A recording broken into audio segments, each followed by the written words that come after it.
বেঁচে যে আছি এটাই আশ্চর্য ব্যাপার।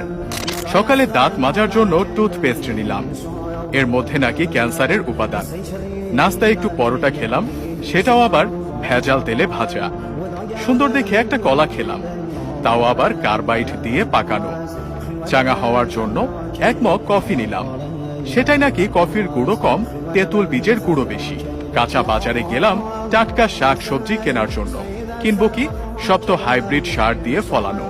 মশলা আর হলুদ গুঁড়ো নিলাম, ওতে আবার লেড আর ক্রোমাইড কেমিক্যাল মেশানো। সয়াবিন তেল দিয়ে রান্না করব, সেই তেলের অর্ধেকই নাকি পাম অয়েল মেশানো। মাছ মুরগি খাবো, কিন্তু সেগুলোকে ভেজাল পোল্ট্রি ফিড খাইয়ে বড় করা হয়। গরমের দিনে একটু তরমুজ খেতে মন চাইলো, সেটা নাকি পটাশিয়াম পারম্যাঙ্গানেট দিয়ে লাল করা। বাচ্চাকে আমলিচু খাওয়াবেন, ওগুলোও তো আবার ফরমালিন দেয়া। একটু মিষ্টি খেতে মন চাইলো, জিলাপি নিলাম, সেটা নাকি পোড়া মোবিল দিয়ে মচমচে করা।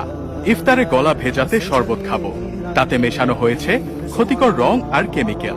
খেজুর কিনলাম, চড়া দাম নিয়ে ধরিয়ে দিল 3 নম্বরই খেজুর।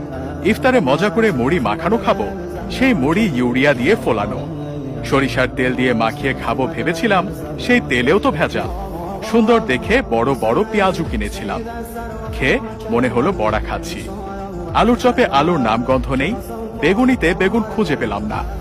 সবজি চপ মুখে দিয়ে মনে হলো খড়কুটো চিবাচ্ছি। প্রোটিনের জন্য গরম দুধ খাওয়া দরকার, কিন্তু গাভীর পিটুইটারি গ্রন্থিতে ইনজেকশন দিয়ে নাকি অতিরিক্ত দুধ দোয়ানো হয়, তারপর আবার মেশানো হয় 1 বালতি পানি। এত ভেজাল খাওয়ার পর 2-1টা ঔষধ না খেলে তো শরীর টিকবে না। কিন্তু ঔষধ যে খাবো, বেশিরভাগ ঔষধ খেলেই হয় সাইড ইফেক্ট, বাকিগুলো আবার শরীরে কাজই করে না।